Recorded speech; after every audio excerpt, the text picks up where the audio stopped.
అందరికీ నమస్తే. 2019 కోవిడ్ తర్వాత హార్ట్ అటాక్స్ విపరీతంగా పెరిగిపోయినాయి. వద్దన్న వస్తున్నాయి. ఇంట్లో కూర్చొని చచ్చిపోతురు. బయట తిండి బంద్ చేయరా అంటే ఎవరు బంద్ చేస్తలేరు. అడ్డమైన గడ్డి మొత్తం తినేస్తురు.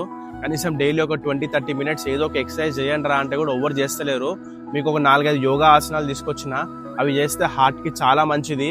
డైలీ అట్లీస్ట్ ఒక 20 మినిట్స్ అయినా ప్రాక్టీస్ చేద్దాం నాడు. ఫస్ట్ తాడాసన. ఇట్లా చేస్తే మీ స్ట్రెస్ అండ్ యాంగ్జైటీ రెడ్యూస్ అవుతుంది, బ్లడ్ ఫ్లో కూడా మంచిగా అవుతుంది.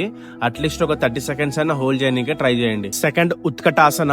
ఇట్లా చేసినాం అనుకో మన హార్ట్ రేట్ స్టిమ్యులేట్ చేస్తుంది, బ్లడ్ ఫ్లో కూడా నార్మల్ అవుతుంది. అట్లీస్ట్ 30-45 సెకండ్స్ అయినా హోల్డ్ చేయాలా. నెక్స్ట్ విక్రాసన. ఇట్లా చేస్తే మన blood pressure and hyper tension రెండు రెడ్యూస్ అవుతాయి. నెక్స్ట్ సేతుబంధాసన.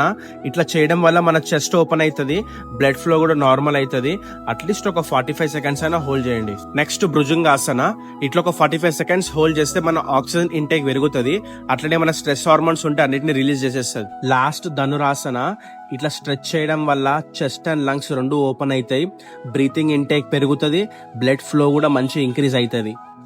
ఇప్పుడు నేను చూపించిన ఆసనాలన్నీ బేసిక్ వర్కౌట్స్, ఎవరైనా చేయొచ్చు, ఏజ్ లిమిట్ అని ఏం లేదు. కొంచెం బయట ఫుడ్ చూసి తినురి. ఈ ట్రైనింగ్కి వస్తలే అని చెప్పి ఏం ఫీల్ కాకండి. నేను కూడా 0 నుంచే స్టార్ట్ చేసిన, స్లోగా చేస్తుంటే అన్నీ వస్తాయి. ఏమంటున్నా ఉంటాం అలా.